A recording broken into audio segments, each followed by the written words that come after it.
Assalamualaikum warahmatullahi wabarakatuh. Perkenalkan, kami dari kelompok 3 IKMC akan membawakan sebuah presentasi bertemakan uji Kolmogorov-Smirnov. Namun sebelum itu, izinkan saya untuk memperkenalkan anggota dari kelompok kami. Yang pertama ada Amalia Adini, yang kedua ada Inaya Kamila, yang ketiga ada Nur Afifah, yang keempat ada Taufik Al-Hakim Pratama, dan yang kelima ada Tia Maharani. Next.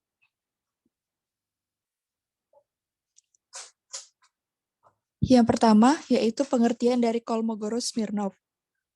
Metode uji Kolmogorov-Smirnov adalah salah satu dari uji kesesuaian yang dapat diadopsi untuk menguji normalitas ketika mean dan variansinya ditentukan. Beberapa uji telah dikembangkan di mana pendistribusian statistik uji bergantung pada bentuk eksplisit atau nilai parameter tertentu dalam distribusi populasi. Upaya dilakukan untuk menemukan statistik uji yang distribusi sampelnya tidak bergantung pada bentuk eksplisit atau nilai parameter tertentu dalam distribusi populasi. Next. Uji Kolmogorov-Smirnov digunakan untuk menguji apakah distribusi sampel yang teramati sesuai dengan distribusi teoritis tertentu atau tidak. Uji Kolmogorov-Smirnov beranggapan bahwa distribusi data yang diuji bersifat kontinu dan sampel dari populasi secara acak. Konsep dasar dari uji normalitas Kolmogorov-Smirnov adalah dengan membandingkan distribusi data yang akan diuji normalitasnya dengan distribusi normal baku. Distribusi normal baku adalah data yang telah ditransformasikan ke dalam bentuk z-score dan diasumsikan normal. Syarat uji Kolmogorov-Smirnov. Yang pertama adalah data harus berjenis interval atau rasio. Yang kedua, data tunggal atau data yang belum dikelompokkan ke dalam tabel distribusi frekuensi. Dan yang ketiga adalah dapat digunakan untuk N besar maupun N kecil.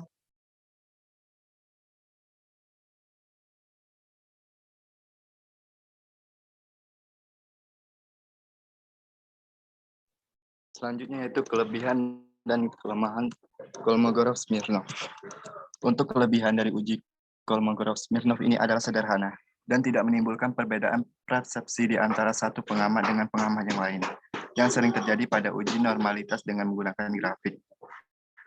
Lalu gambaran yang menarik dari uji ini adalah distribusi dari statistik uji tes itu sendiri, di mana tidak tergantung pada fungsi distribusi kumulatif yang mendasari pengujian. Kelebihan lainnya yaitu ketika sebuah tes eksak atau uji keselarasan C kuadrat tergantung pada ukuran sampel yang memadai untuk perkiraan yang akan berlaku nantinya. Lalu untuk kelemahannya yaitu satu, hanya berlaku untuk distribusi kontinu. Dua, pengujian cenderung lebih sensitif di dekat pusat distribusi daripada di ekor atau ujung. Tiga, keterbatasan yang paling serius yaitu distribusinya harus benar-benar ditentukan. Artinya, jika lokasi skala dan bentuk parameter diperkirakan dari data, daerah kritis dari pengujian Kolmogorov-Smirnov tidak lagi berlaku. Biasanya harus ditentukan dengan simulasi. Selanjutnya yaitu jika kesimpulan kita memberikan hasil yang tidak normal, maka kita tidak bisa menentukan transformasi seperti apa yang harus kita gunakan untuk normalisasi. Uji Kolmogorov-Smirnov. Uji normalitas ini bertujuan untuk mengetahui apakah populasi data berdistribusi normal atau sebaliknya. Apabila data berdistribusi normal, maka digunakan uji statistika parametrik. Namun, apabila data tidak berdistribusi normal, akan dilakukan pengujian statistika non-parametrik. Metode yang dapat digunakan dalam uji normalitas ini adalah uji Kolmogorov-Smirnov. Prinsip kerja uji Kolmogorov-Smirnov ini membandingkan frekuensi kumulatif distribusi teoritik dengan frekuensi kumulatif distribusi empirik.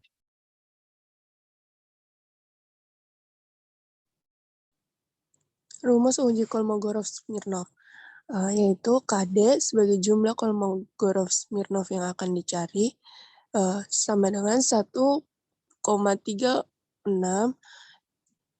akar N1 plus N2 dibagi N1 kali N2. Dengan keterangan N1 jumlah sampel yang diperoleh dan N2 jumlah sampel yang diharapkan. Data dikatakan normal apabila signifikan lebih besar 0,05. Sebaliknya, apabila nilai signifikan lebih kecil dari 0,05, maka dikatakan tidak normal. Nah, untuk contoh kasus dalam uji Kolmogorov-Smirnov, kita akan ambil contoh dari hubungan pekerjaan ibu dengan pemenuhan gizi saat usia kehamilan. Untuk variabel independennya, kita akan ambil sebagai pekerjaan ibu, lalu untuk variabel dependen, kita ambil pemenuhan gizi saat usia kehamilan. Nah, untuk hipotesis, dari hipotesis 0, itu adalah tidak ada hubungan antara pekerjaan ibu dengan pemenuhan gizi saat usia kehamilan. Lalu untuk hipotesis alternatif, ada hubungan antara pekerjaan ibu dengan pemenuhan gizi saat usia kehamilan.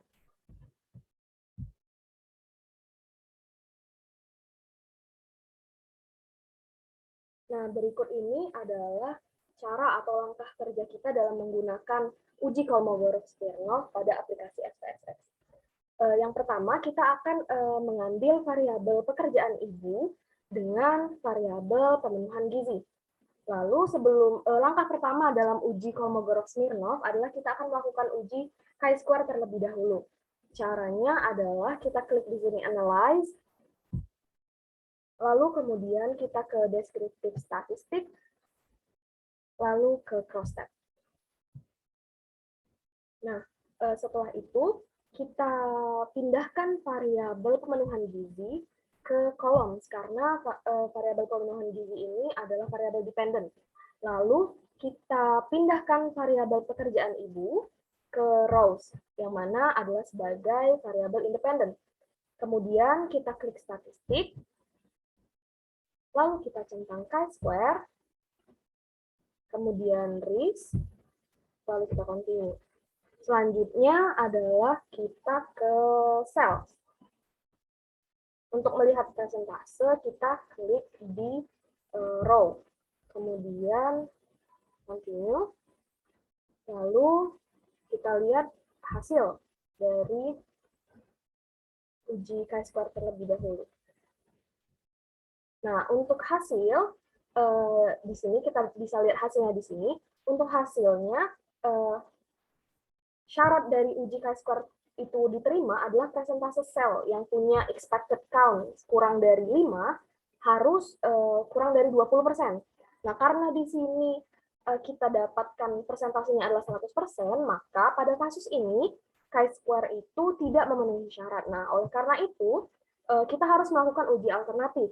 Nah, karena di sini bentuknya 2 kali K, ini dikali dengan kolomnya lebih dari 2, nah, maka kita akan menggunakan uji alternatif Kolmogorov-Smirnov.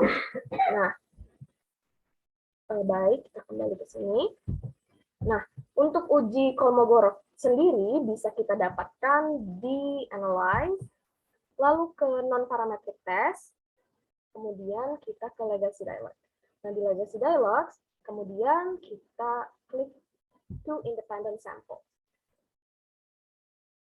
Di Two Independent Sample ini kita masukkan pemenuhan gizi ini ke test variable list, kemudian pekerjaan ibu kita taruh di grouping variable. Nah, untuk divine kita sesuaikan dengan values yang ada di sini.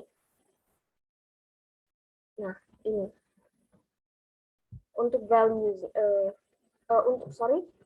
di sini kita sesuaikan di sini, karena di sini nilai 0 itu bekerja dan 1 tidak bekerja, maka di sini akan kita taruh juga untuk grup 1-nya adalah 0 bekerja, grup 2-nya adalah 1 tidak bekerja. Lalu kita continue. Setelah itu kita ganti centang ke Kolmogorov-Smirnov. Setelah dari centang sudah semua, kita klik OK. Lalu didapatkan hasil dari tes Kolmogorov-Smirnov. Nah, dalam tes Kolmogorov-Smirnov ini, hasil yang kita ambil adalah p-value-nya. Nah, untuk deskriptif tadi, kita bisa lihat dari hasil tes chi-square di sini. Namun, untuk p-value, kita tidak bisa mengambil di hasil chi-square karena tidak memenuhi syarat chi-square sebelumnya. Nah, untuk p-value, jadi kita ambil di hasil tes Kolmogorov-Smirnov ini. Nah, bisa dilihat di sini hasil p-value-nya adalah 0,995. Maka karena lebih besar daripada 0,05, maka H0 itu gagal ditolak. Artinya, benar tidak ada hubungan antara variabel pekerjaan ibu dengan pemenuhan gizi pada saat usia kehamilan.